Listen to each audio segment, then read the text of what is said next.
Bozu Ani Sego. My name is Omaga Onagok Nadishnakas, Hamilton Nadojaba, Mississauga Nada.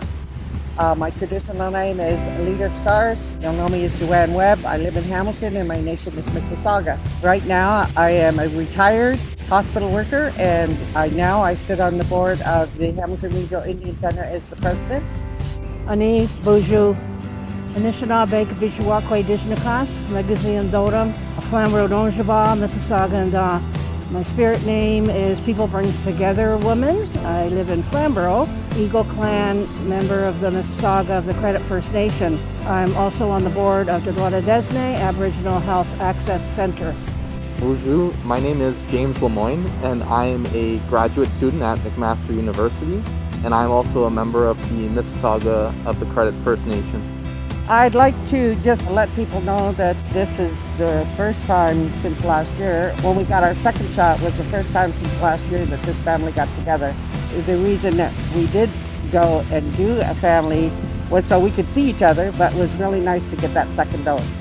We had a mother that had polio, so she was very pro-vaccination. So any vaccine was going, we had to take when we were kids. So I was basically first in line when I could get my dose, and I was lucky enough to have my nephew come because I said he was my caregiver. But we did it through the health center, the Aboriginal Health Center.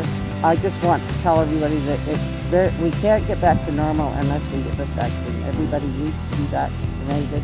We still have to, wear our masks for right now, but we got to try and get back to normal so we can get together with our families and our loved ones. One of the reasons I think to get vaccinated is not just for protection of oneself, although that's important, but it's to also protect those folks in our community, our elders and knowledge keepers. There have been so many that have passed over the last year, and it's a loss of culture. It's a loss of that traditional knowledge that is passed on. And so if you're not thinking just about yourself, think about others that you deal with, that you work with in the community, that you meet with. It's important for their safety and well-being as well. As a part of the younger generation, we're currently students, we're in the workforce. We might be helping out the older generation, but you don't want to have a false sense of security that the younger people have less symptoms, because we can still spread it around and we can give it to our older members of the community or our families, in which we can accidentally give them a worse case where they could end up passing away, and we can lose family members, we can lose people that have a lot of knowledge of our culture. It's a tragic loss that we would have for something so easy as just getting vaccinated and just a small amount of time.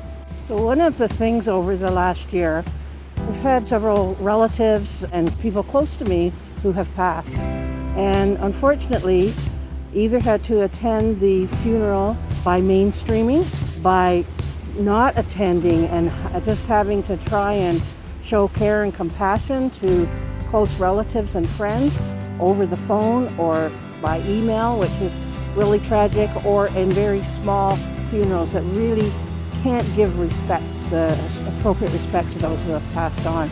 So again, a lot of it is for your own safety, but I think as much for the community and others, it's important to get vaccinated. And I know there's a lot of people worried about whether it's we should putting the poison in our bodies, but we've got to believe in the science. I know there's a natural way, but we also have to believe in the science. So the science is saying that this is what we need. We've seen it happen with different other diseases, and I'll use polio again. Please don't be afraid to go out there. Talk to a doctor. Talk to your doctor, or talk to somebody that you take advice from, and they, if they say yes, please go and get the vaccine. Please. It also could be considered a gift in recognition that Indigenous people were given priority, that the healthcare system and so on is recognizing that to move towards reconciliation, we need to respect each other, and so it is a gift to us to be able to give it priority and take advantage of that.